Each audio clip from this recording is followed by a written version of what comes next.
Hello, Bold One, and welcome to the Act Bold podcast. Today we have director and coach Carla Guttmann.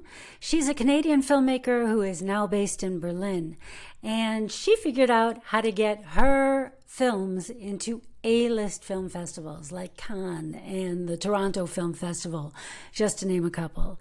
And she coaches actors on how they can also be a part of the festival in the marketplace, which is where everything happens. This is where the movers and shakers are and where you want to be if you are interested in upping your networking game.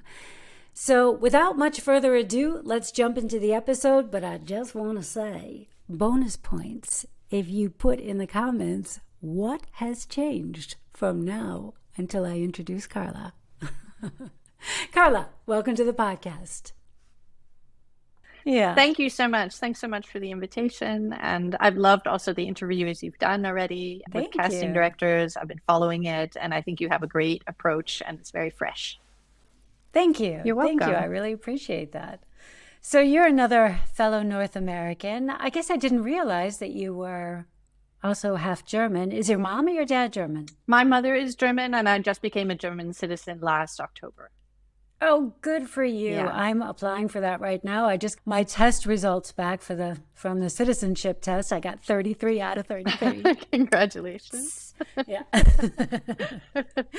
So I'm excited about that. In fact, I have to do that next week and see where that goes. But yeah, so apparently they're not requiring that you drop your other citizenship anymore. Or did you have to have substantiating things? No. In fact, I'm also an American citizen. So I was able to keep my American, Canadian, and German citizenships, which is... Without any problems whatsoever? No problems whatsoever. Wow. Yeah. How long did that take? I know we're getting a little off topic here, but... You mean the application? From the time that you put your application in to the time you got your passport, how long did that take? Actually, it took longer than normal because at first I was slotted in as a regular immigrant applying for citizenship because only in August of 2022 did they change the law that the birthright of the mother counts in Germany. And prior to that, my bloodline through my mother just didn't count. Oh, it was just this antiquated law, and then it went very quickly. It was about 6 or 7 months after they realized that then I was in the wrong sort of slot. But because of the pandemic, it took almost 4 years. Wow. Mm-hmm. Okay. Yes. I have a girlfriend who's English, and she obviously wanted it because of Brexit, but hers took about a year. Okay, where should we start? So tell me how you got into filmmaking. Were you ever an actor, or were you always a director and a screenwriter? I have never been an actor. I was a fine artist for many years, What was your medium? I was a sculptor and a painter, and that's what I studied. I went to Brown, and that's what I studied there. And afterwards, I also lived on an artist colony in Kentucky and studied many years and kind of also living in abject poverty as an artist, living for your work and painting and sculpting every single 8 hours a day, 5 days a week. And wow, I love it. I mention it because actually I made my first film with sales of my art. Good for you. Yes. So yeah. And that was the documentary that you did? No, that was a film. It's not online. I'm not sure I would show my first film to even prisoners in Rikers Island. Okay. Well, you have to get that first one out there so you can get on to the good stuff, right? I mean, yeah. No, done is better than not done. No, absolutely. And I was super ambitious and rented like a train, and I had 13 locations, and I shot it and edited it and produced it and wrote it and directed, as many do in their first film. Fantastic. Yeah, thank you. And then was it your second film then that had all the success at the film festivals? No, that was actually my my fifth film, my fifth short film, the first film that I shot in Germany. Interesting. So Germany brought you luck. It was the first time I worked with a bigger team, and I was in graduate school. So I also had a mentor for the script, and I wasn't just an indie filmmaker trying to do it on my own. And I think that having that collective brain always helps your work. And being isolated doesn't really serve your work or serve you as an artist. So definitely. Yeah. Although, unless you're Bon Iver, are you familiar with his music? No, I don't know his music. No? Oh, okay. I believe he's a Canadian musician. Okay. And he locked himself into a cabin one winter in Saskatchewan or something, some really remote place. And he just kept sampling his own voice. And his music is extremely layered and haunting. You know, you can almost feel the howl of the wolf in his music. Wow. Is the best way to. It's beautiful. It's very beautiful. Wow. But it's very moody but anyway, he did it all by himself because he was stranded in a cabin alone, or by choice, I guess. So I know that you coach people. You have a coaching business called A-List Festival Coach. A-List Festival Coach, yes. Exactly. Yes. And you coach people based on your own experiences and everything that you learned going through the festival circuit.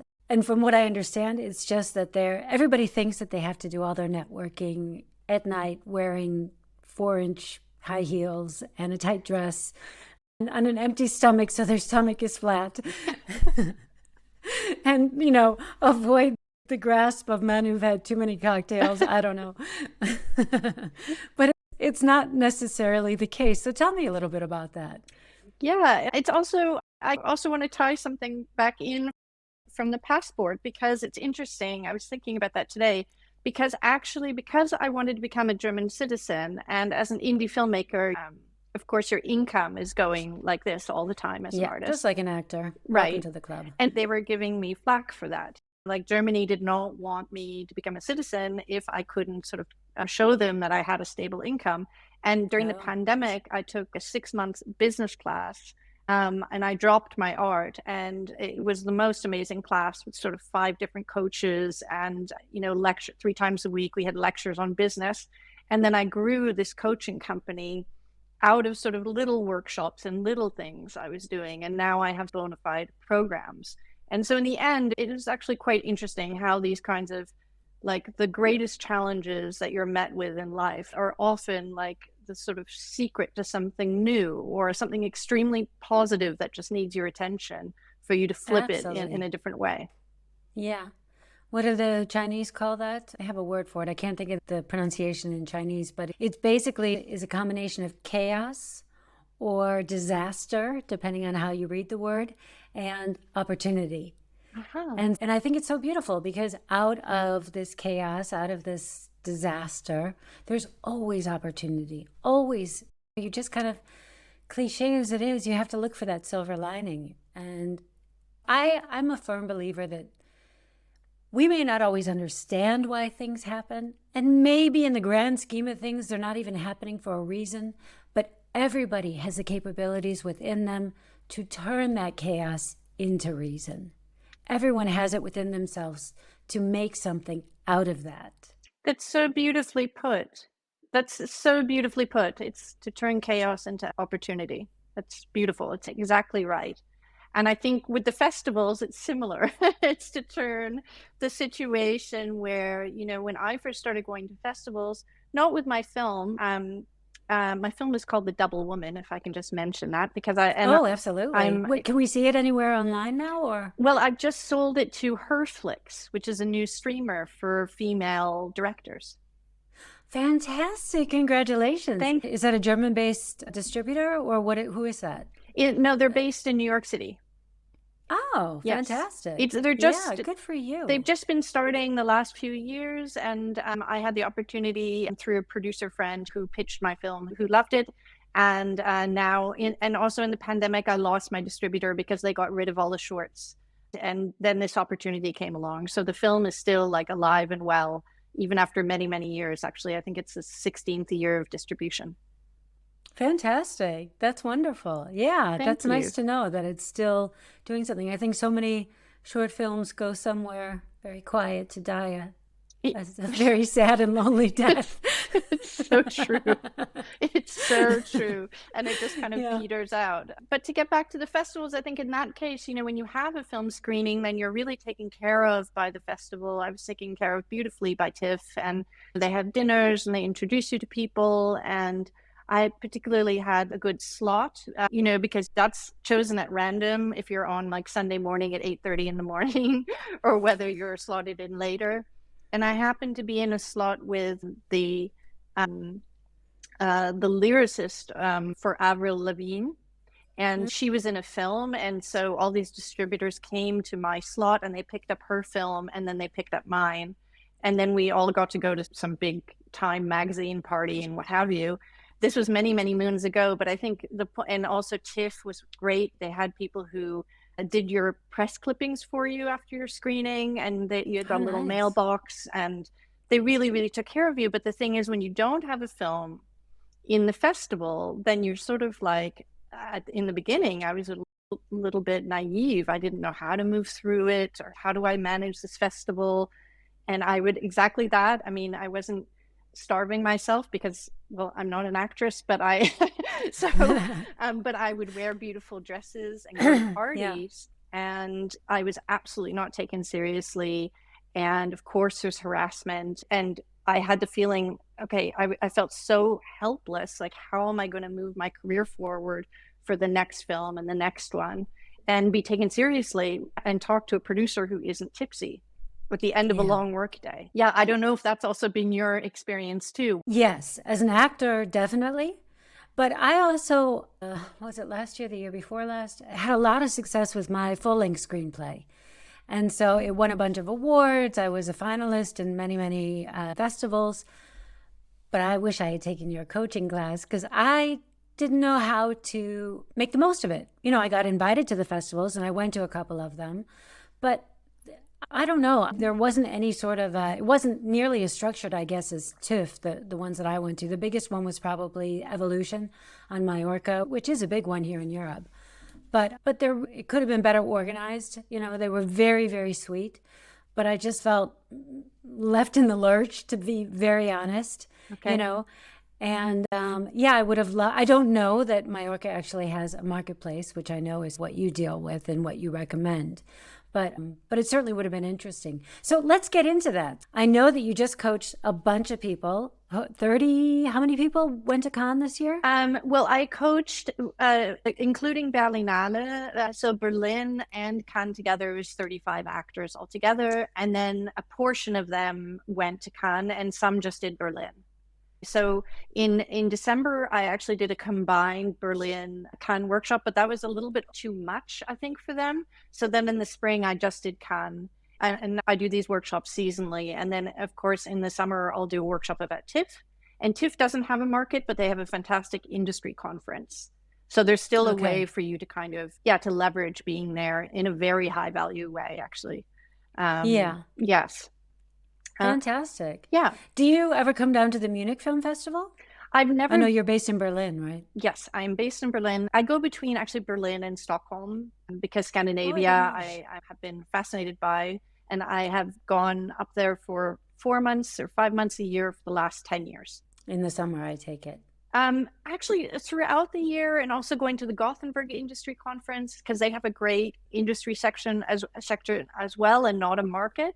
But that was because I've written my first feature about this. I wrote it for Noomi Rapace. I don't know if I'm going to get her on my film, but that was always the goal. And so I wanted to understand a little bit more about Sweden, and it seemed like the Swedish film industry is so behind women. They really back female directors. It takes a fraction of the time for them to get funded, and also that they have these very peaceful crews and peaceful film shoots. So I've never been to the Munich Film Festival. I really targeted like top the bigger top ones. Festivals, the bigger ones. Yeah, good for you. Why not? Aim high. Good. So tell me about that. So you had 35 people that went through your program. Yes. And now you've learned through that you need to sort of divide it up as opposed to doing. Now, why is that? Why do you have to do festival-specific workshops? Am I missing something? No, it's a very good question. I think it's because Actors are so used to moving through festivals by going to events, by going to mingles, and going to film screenings, and then kind of sneaking to the front to speak to the film directors at the end, which is totally fine. I'm not against that. But I think that like the crux of what I teach is about teaching actors how to get into the market. And the market basically enables you to get into these databases that are associated with the festival. And through that, you can start booking one-to-one meetings with agents, directors, producers, casting directors, streamers. And what was so exciting is I had an actor who is from Germany, and his goal was to go to Cannes to sign with an agency. And before he even left, he had one meeting via Zoom telling them that he was going to Cannes, and they immediately had a meeting with him with a German UK agency. And he went to Cannes, and today I posted he signed with a UK agency. And today he had a meeting one-to-one with Netflix DACH, which is Netflix Germany, for Germany, Austria, Switzerland. And he had a one-to-one meeting with them as an actor, not as a producer or as a writer or anything. Because I always wondered, because I've been to like the Syrian festival, I think they call it. The one, it was in Munich for a long time, and now they've just moved to Cologne, which is a fantastic festival. And they also put out these booklets with basically all the participants and their contact information. But honestly, at the time, I just didn't know how to make use of that as an actor. You know, I only knew how to, I only thought I'm here because I'm a screenwriter. So now what? So I'd be very interested to know how you turn that. Yeah, absolutely. So as a screenwriter, for example, if you have a one-page synopsis, right? Your vita as an actress writer, you would reach out to those people and ask them if they would like to book a meeting. And of course, you're reaching out to people who are working, whose work you love, and they also produce the genre that you're working in. And then it's a matter of also you vetting them and they're vetting you, but also that you see yourself as vetting this potential partner, that you're not just like a helpless actor, like begging for attention, which is, I think, is also a little bit of an unfair evaluation of actors. I think that, and my sense is that actors are left out of the market because people who are doing business in the market are afraid that actors are going to cling on to them and not let them do their work, which I think is a little bit unfair. It's not necessarily true. Not necessarily, but I mean, cliches come from somewhere. And I'm sure that there are some actors who don't know the boundaries. It's like hitting someone up on a first date. Well, you want to go back to my place? And that's not what it is, right? You kind of have to, wine and dine and get to know them a bit. I always see these things as a relationship no matter what. And it's interesting. This was several years ago when I went to the TV series festival with another screenplay.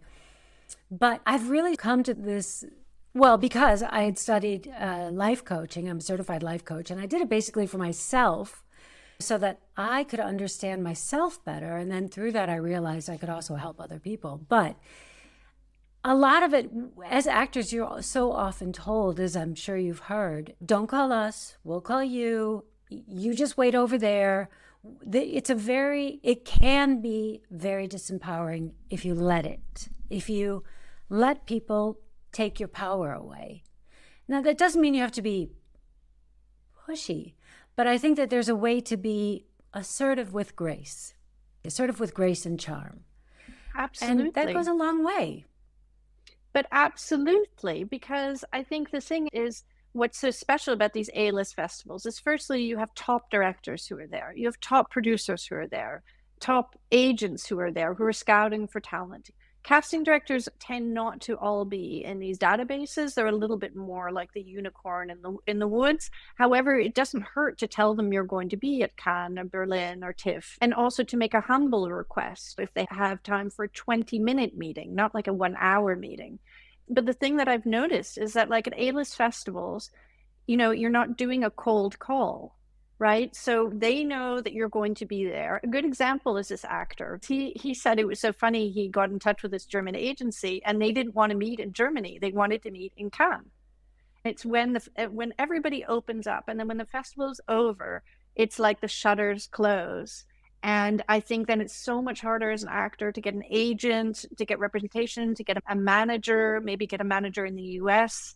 I think people like to see that you're active, that you're going to these A-list festivals, that you're your own best, CEO, and you're not just relying on your agent to do all the work for you. And you're not just sitting in front of the casting portals every single day applying, but that you're out there in the industry.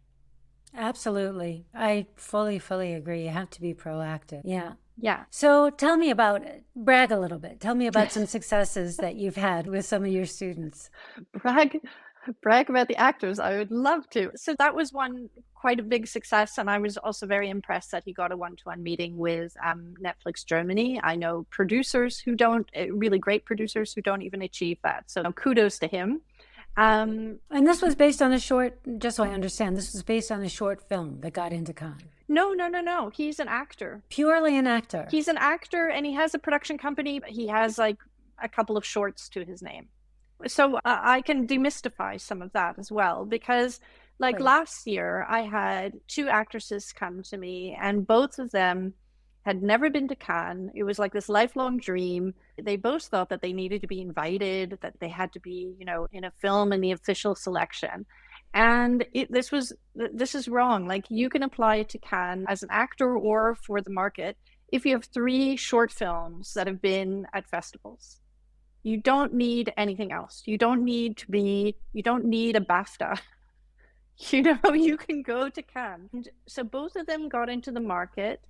I coached them both. One of them, she was very late. It was only like a week before the festival began, and she was looking for a French agent, and she's from Israel.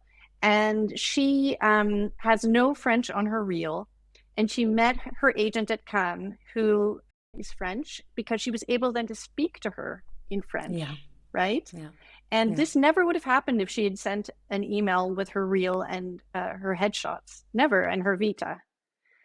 And what I loved about her story is that the agent also, I really trusted the way she did it, because she vet her. She met her for an hour, and then she invited her to another party, and then she invited her to another event over several days. And then after the third event, she said, okay, I'm going to sign you. Wow. I like how the agent did that as well. Yes. And then they went to Venice together. And then also she started meeting directors who'd worked with Tilda Swinton and Steve Buscemi. And now she's at Cannes again, and she didn't get a market pass this year, but she's throughout the year has been getting emails and follow-ups from people she met last year. And now she's at Cannes with a PR agency, and they're doing PR for her, trying to set up interviews, taking photos, that kind of thing, sending out press releases. And she's not actually in a film. Fantastic. Yeah. So yeah, that is definitely a huge win all over the place for her. Good for her. Yeah, it's really, really great. And the other woman, which is also part of my coaching, which I think is important, is that it's not like when you do this kind of evening mingling, which I still encourage people to do, although I don't encourage, people to drink so much or to do drugs, because, not only are you representing yourself, you're representing usually your agency, and you're really representing your country at these festivals. You are a representative of your country at A-list festivals. And but the other thing is that when you mingle at night, you don't actually know the director's work. You don't know if you like their work, if you see filmmaking or series in the same way. And well, honestly, you don't even know that you're talking to a director half the time. Yeah. It could be anybody. Honestly, it could be a producer, it could be another actor, it could be a DOP, it could be a gaffer, it could be somebody's husband, whatever. Absolutely. It's kind of like random encounters. And what was great with the other actress was, so she's actually gay and a great advocate for LGBTQIA. And she's really into sci-fi, and she does a lot of stage combat. And then she met a Canadian director who was gay, who makes sci-fi. Right. And their meeting lasted like over an hour, but creating this very like a connection. Because they had so much in common. They had so much to talk to each other about. This is what I'm always saying as well. You have to find common ground. That's why I think it's so important to put out there who you are and what you're into and what you stand for, so that people have a talking point with you, And when other people are doing that as well, I think so many people are afraid to say what they stand for. But if you stand for something, you give people an in. It's a present to them. I am very open to talk to about this point, about this one particular thing. And I think it makes it so much easier also not to let the power dynamic switch. Yes. As an actor, right? Because if you're saying, I'm not talking to you as an actor at this moment. Yes, I'm an actor, but I'm talking to you about someone who stands for, being out or sci-fi, whatever that thing is that really resonated with her. When it's a real authentic thing, people feel that, people see that. And if it resonates with them, then immediately, of course, you have something to talk about beyond. It would be really great if you would keep me in mind for your next casting. Yes. Just saying. All right. Yes, Yeah. exactly. And the other thing I liked about her story as well is that people always say, okay, you're going to Europe, so you can only approach European directors, because if you're in Canada, no one from Canada will ever cast you. And I think that this is all of those boundaries, you shouldn't consider those, because the thing, if a director really wants you, the financing will be created around the talent. And you can make a co-production, for example, with Canada. If she said, okay, I want this actress from the UK, then we're going to do a co-production with the UK in order for us to bring her over. But I think a lot of people in the industry think, don't do it for these naysayers who are like, don't speak to American directors, you don't have an American visa. Don't speak to Canadians, this will never work. Don't bother directors while they're at festivals. Don't bother casting directors. And I think this is BS. You have to do this. Absolutely. Yeah. I mean, I think the only don't in that whole litany of don'ts was, don't be so negative. What can you do? Right? Yes. Don't. That would be the only thing I would say is, just, you don't know. I do films in America. Yes, I'm American, so they're not worrying about a visa, but I'm still being brought over. And I do films in America 2, 3, 4 times a year, depending on the year and what it is. But just because I'm here doesn't mean that I can't work in the States. We're talking about a plane ticket. They have to put somebody up regardless, right? Yeah. So it's the extra cost is not so extra. Yes, and I think that there's something as well among certain agents, or I've noticed this also in agencies in Germany, that they don't want their disabled actors to bother directors. But there's also, between a filmmaker on their first short and Wes Anderson, there are hundreds of thousands of directors in between those two statuses that where they're on their first feature, second feature, third feature, first TV series, second and third, and those are the people who are still going to be enormously flattered if you as an actor have taken the time to watch their work, and they'll be more open, and then you can grow together. Yeah, absolutely. Yeah, it's so true. And these are the people that are hungry as well, because they're there. They're at these festivals. They're not sitting back wishing it would happen. They're making it happen. And that's a big difference. Yes, and they're not behind like the wall of some huge agency, right? You can still, and that's also another thing, that not only are there databases associated with the markets and festivals, but they're databases anyway that are out there and open to the public. And that actors, I think that they would be surprised if they knew they could just reach out to directors. And I wonder if it isn't years of conditioning first that they have to undo in order to take that step.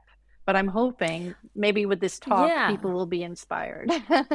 Yeah, absolutely. I think it depends on how big they are, right? If they are in an agency, then when you look them up on IMDb Pro, you're going to get the agency contact. But if it's somebody who's up and coming, a lot of times they have their own contact, or they'll have both, because they never bothered to edit their profile and the agent put them in their agency. So it just got put in all together. So there are many ways I think that you can get somebody's contact. Now, I'm not suggesting by any means whatsoever that anybody stalk anyone and get their contact and then bother them. But if you have something to offer and you do it in a way that is bringing value as opposed to being a nuisance, then if they politely say no thank you, then great. Or even if they don't so politely say no thank you, fine. Well, that's their prerogative. And then you have to respect that. But why not? My dad used to always say, what is the worst that can happen? The worst possible thing that could happen is they'll say no. And Absolutely. yeah. Absolutely. And the thing is that often it's very rare. I can say for myself, I've only been in the Directors Guild of Germany since 2019, but the emails that I get have nothing to do with my work. They've never seen any of my films and write Mm, me. And the moment I have an actor who's actually seen my work and approaches from that point of view, an authentic point of view, that they connect with it somehow, where everyone always speaks about feeling seen, then of course I feel seen. And then of course I will meet that actor at Berlin for a 20-minute coffee because they're creating a bridge between us. yeah. Hmm. It's so important. People Yes. have to do their homework. There's nothing worse than getting a dear miss or a dear madam or something where you can tell it's a form letter, that they're just copying and pasting, copying, pasting, copying, pasting. Yeah. Take a few minutes and just at least put in the specifics about that person. You can have an email that you reuse, a format that you reuse, but at least take the time to know what are their bigger or even lesser well-known things, because that's always very flattering when you can say, oh, I'm familiar with this, or that kind Exactly. of thing. Absolutely. Nothing, not newsletters, and also not just one-sided. It's a dialogue. It's not a monologue. And And yes, but I think that, if you have a script and you're like a multi-hyphenate, like many actors, and I think that we should all, I mean, for me, I feel like we're still learning from Phoebe Waller-Bridge, who, Yeah. really from this one woman show about Fleabag, putting on that show in Edinburgh, and now she's at Cannes with Harrison Ford. And, this is just a trajectory from going from a solo theater artist all the way to being a writer, producer, actress, and someone to contend with. It can happen. She's shown us that it can happen. Yeah. Yeah, Yeah. it's super Yeah. I mean, exciting. she's a great example of that. Hmm. But there are so many. So tell me, if I were aiming for Cannes next year, when would be a good time to start coaching with you? Well, that's such a great question because a lot of people don't know that actually the accreditations for Cannes go online in February. February 1st, it went on this year. Mm. And an actor's accreditation is only 24 euros, but it doesn't get you don't have access to any of the databases, and they're restricted areas, and you don't have access to any of the exciting events like Meet the Streamers, or, at Cannes they have these pitchings that go on from this event called Frontières, and where directors pitch their genre films, and often they're films that haven't been cast yet, just to give you an example. And all of the really interesting things, I think, are happen at the marketplace. And in the market, it's a little bit more expensive. It's 399 euros. It's However, quite a bit more which expensive is than quite a bit 24 more euros. Yes. expensive, but it means that you will be in rooms with people who are your future employers. Yeah. And you will have access to a database that you will have actually for the whole year. And that database is connected to TIFF, to the American film market in Los Angeles, to Sundance, to another market called Ventana del Sur in Argentina, and also to a festival in Shanghai, I believe. And this database has 62,000 contacts. Wow, that's amazing. So you could also So, like write people during Sundance, right? yeah, Ask for Zoom meetings if you wanted to and you weren't there, for example. Hmm. right. Yeah. I love that. So if the tickets go on sale in February, when would I start coaching with you? Oh, thank you. Yes. No, exactly. So the next boot camp that I'm going to do is actually for TIFF. That's happening in August. And then Berlin, I'm going to do in January. And Cannes, I do in sort of end of March, beginning of April, whenever I work it around Easter. And So Easter, after the accreditations have already gone on sale.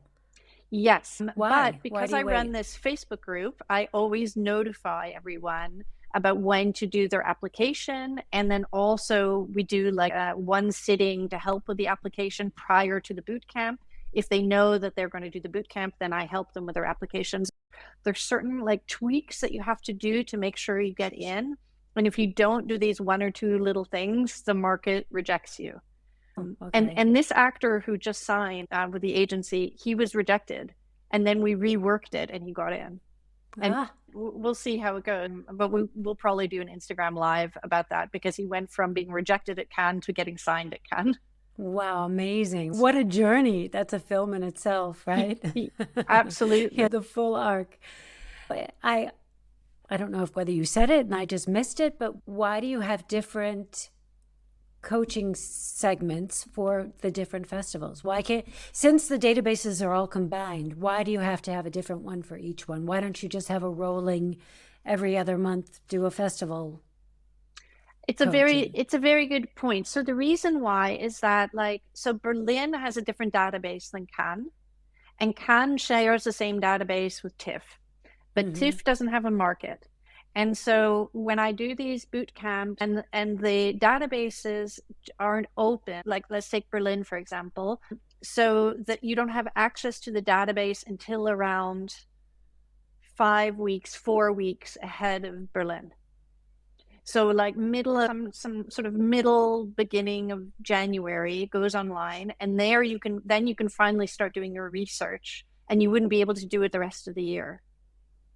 Right. And so, so it's very time sensitive. And the reason why it was too much to do too many festivals at once is, well, firstly, the whole back end of the European film market, which is the market associated with Berlinale, they have an extremely complicated website. In fact, I hope someone from the EFM listens to this talk, because it is so complex. You don't know, you can actually download the whole database, which nobody tells you, right? So if you pay for an expensive pass for Berlin, it's 350 euros. You can actually download it, and then you have it for the rest of the year, for example. Yeah, you're not spending 2 days trying to write everything down. Exactly. Take pictures of it, screenshots. Exactly. Yeah. And then there's also the searching by country can be kind of difficult. This year they had special meet the experts, and I tried to book that, and supposedly I was competing with 3,000 people at the same time in order to meet this one company. And everyone in the boot camp, they said to me, we needed actually an hour for you to explain how the website works. Wow. Okay. So that combined with, getting invitations, going to the right events, writing directors, it was just everyone was snowed under by having 2 festivals. It was just too much. Yeah. Now that brings me to my next point. So you're not doing one-on-one coaching, you do small groups? I do one-on-one coaching. I do a VIP day, where I basically, that's usually for portfolio work. And then I look at actors' headshots, at their website, at their marketing, basically, and their reel. And to see if also, because you probably know this, that you want to be in sort of, let's say, epic historical drama, but you've only been cast as mother girl next door in crime movie of the week. So your reel doesn't represent where you want to go. Yeah. And so what I do is I sit down with the actors, we look at their headshots, we assess what their strongest types are. We do vision boards for their headshots as well, so that they can have something to communicate with the photographer, so they don't go off on their own tangent. And then also we look at their reel and make a new dramaturgy, and I make scene suggestions for them in order to shoot the reel, to package everything according to what they want from their career. Yeah, absolutely. Yeah. That's also, I strongly advocate, you must make your material, your marketing material, match where you want to go and where you want to be, as opposed to where you are. You must. Absolutely. And I think it's especially with the women who have these girl next door kind of faces too. Sometimes I feel and they're craving to play some layered villain or something more interesting. And I think with them especially, and also that you're not at the mercy of what you've been cast in the past. It shouldn't dictate what the future is. Especially here in Germany, because they cast so much on show reels. So it's this big catch-22. In other countries, in Germany a little bit, but 90% of it is cast from show reels. So in other countries, you get to audition. You may not get the audition based on your show reel, but at least if you have someone who's open-minded, you might. Whereas here, and it took me a while to figure that one out as well. I didn't know why I kept getting the exact same type over and over again in the very beginning. Okay. And then it wasn't until recently that I had a conversation with a casting director, and she's like, oh, yeah. Even when I asked my agent back then, I was like, why? Why is it this type? And she's, oh, you have, really light eyes, and that can be very icy. Okay.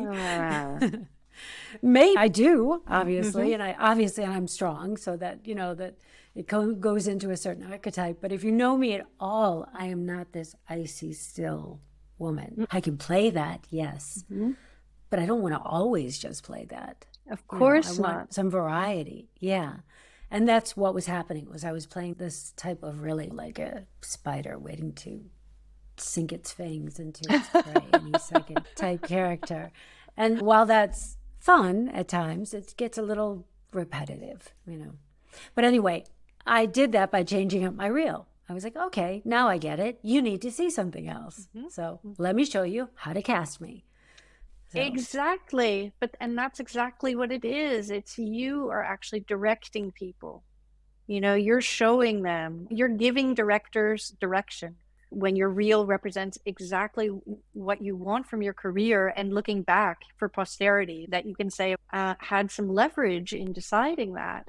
I'd forgotten, but I wanted to mention that one of the actresses I coached for Berlinale, she did a lot of research, even in the 4 weeks, the limited time with the database, and she met 3 directors whose work she loved. She asked for 20-minute meetings. She got 1-hour meetings with each of them, and she was invited with all 3 to 3 castings.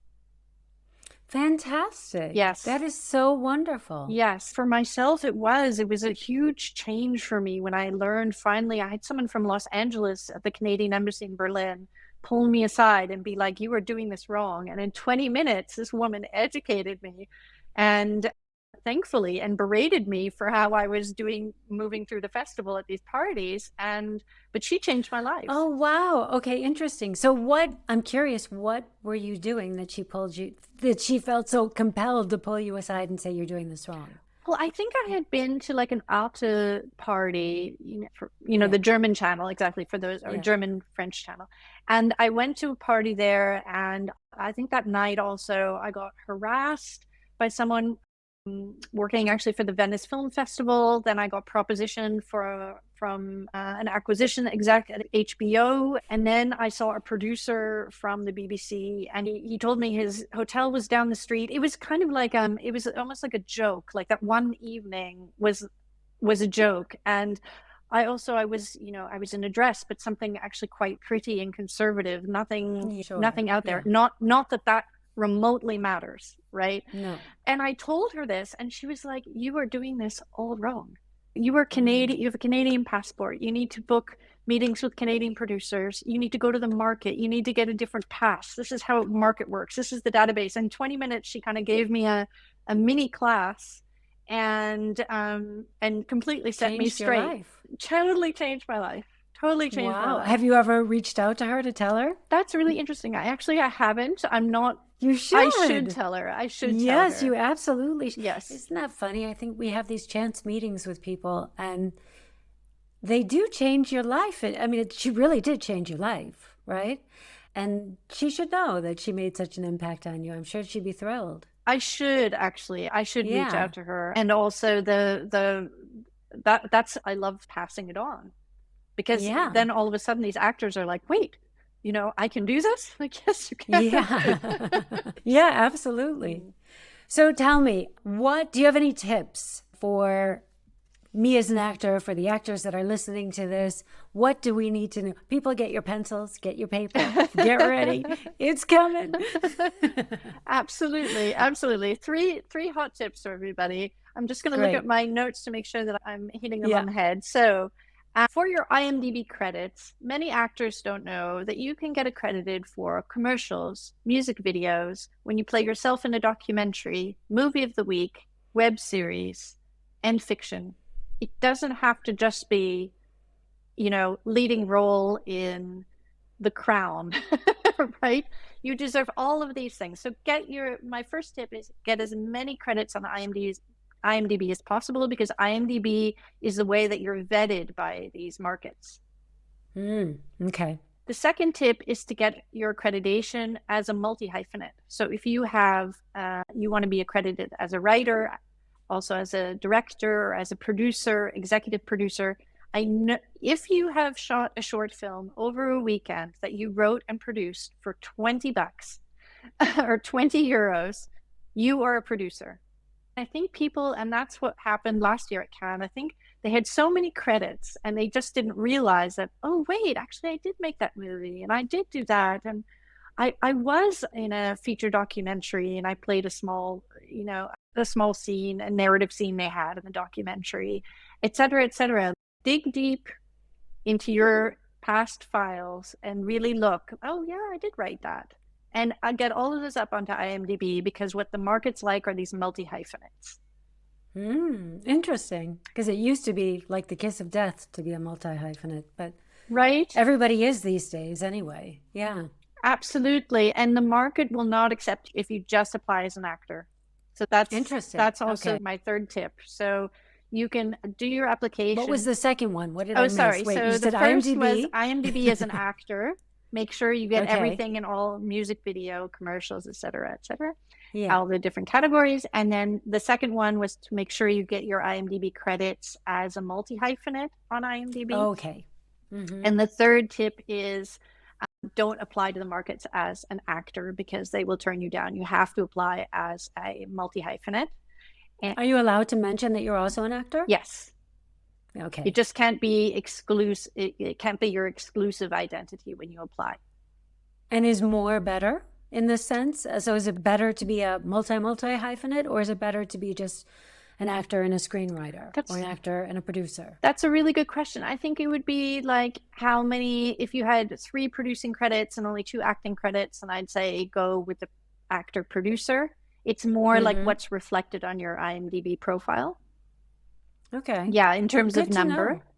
Yeah, I've been very lazy about not my credits as an actor, although I have not listed commercials and stuff like that, which I never even thought to do that for IMDb, to be honest. But why not? I've had worldwide commercial. I just did a huge worldwide campaign last year and the year before. Never even occurred to me to put that on IMDb. I know. And then as far as, like you say, these little films that you do on a whim and a cracker and a wish, then which were definitely produced by the team consisting of 3 people, but still, right? Yeah. Absolutely. And also things that you're writing here. I'll give the fourth tip, things that you're writing, you're writing now, you give yourself a writing credit and it's in development. Brilliant. Yes. That's really smart. Yes. And then if the markets turn you down, then come to me for coaching, because it means that you need like little anyway, need tweaks. Carla, for sure. But it means that you need tweaks, because like this actor who applied to the market and then it didn't work, and then we had to kind of change his application so it looked also like it was coming from a different person, and that I helped him with, because but also I think actors who come to me who've also been to markets see that it can be very confusing once you're there on the ground. It's this jungle of events. But I do want to encourage everybody to just go ahead and try, and then circle if they need my help, for sure. Oh, that's really sweet. So how can people find you? Yes, so you can find me on Instagram, _list_festival_coach. Also, I think I sent you. I'll put all of this in the show notes, but just mention it for prosperity. And then also I run the free Facebook group by the same name, A-List Festival Coach, without the underscoring. And it's a private group. We're under 300 actors in there. And I also put in castings. I upload videos and some advice as well, and also some free documents, especially to help with the financing of going to these festivals. Because of course I understand why you go to Munich. It's like right out the door for you. And to go to Cannes, it's like it takes some time, and it's worth maybe being a brand ambassador, or getting like an airline credit card, or doing all these different things. And I go into that. Interesting. Very interesting. Yeah. Because I understand it's expensive. It's very expensive, Cannes. And it's one of those places every year I'm like, this year I'm going to Cannes. And then it just comes and it goes, and I didn't go. And I do go to Berlinale, and obviously I do the Munich Film Festival, and there are a couple others within Germany. But yeah, absolutely. It's definitely on my radar now that I hear this, and that I think it's definitely doable. It just takes a lot of planning. It does take some planning, and then you'll be the envy of other actors that you go with a strategy and you're not sort of aimlessly doing the party hopping or things like that. Right. And you can, of course, do mingling and strategy together. And I think that doing both is the best way to move through the festivals for sure. Absolutely. Yeah. I mean, that's the thing. You end up running into everybody that you know there. It's one of the things I love about Berlinale or the Munich Film Festival. It's like, well, the Munich Film Festival especially because it takes place in the summer. Okay. So it's literally like summer camp for actors. Oh, nice. You know, we get to do all the things we love to do. We get to go see movies. We go to parties. We get, we meet up with people that we haven't seen maybe we haven't seen them for a couple of years because we work together or this and that. So it's a lot of fun. Great. Well, it's fantastic. Yeah. But it shouldn't just be about the fun, and a lot of times it is. And so I think it's very smart to go in with a strategy. Well, it just puts you in these databases. You can search by country. So you generate then a list of American directors you want to meet, for example. This is incredible. Or you see a live pitch at the market of like a genre pitch that you love and they haven't cast the project yet. And you go and talk to the director and producer team afterwards. I mean, these are kind of situations that are like worth their weight in gold. Yeah, absolutely. Yeah, absolutely. Well, Carla, this has been an absolute pleasure. It really has. Same here. I've really enjoyed talking to you. Thank you so much. Thank you so much for inviting me. Yes. So if you enjoyed this episode, please like and subscribe. And also take a screenshot and give us a shout out. Give Carla a shout out. Give me a shout out. And Alexander Cedar on Instagram.com or Act Bold. And Carla at you say it. Oh, so the website is www.a- No, but for Instagram. Say your Instagram so they can take a screenshot and share it. I see. Yes. A_list_festival_coach. And the website is a-listfestivalcoach.com. Wonderful. Okay. Well, that's it. You stay your bold and beautiful selves, and I will see you next time. Bye-bye.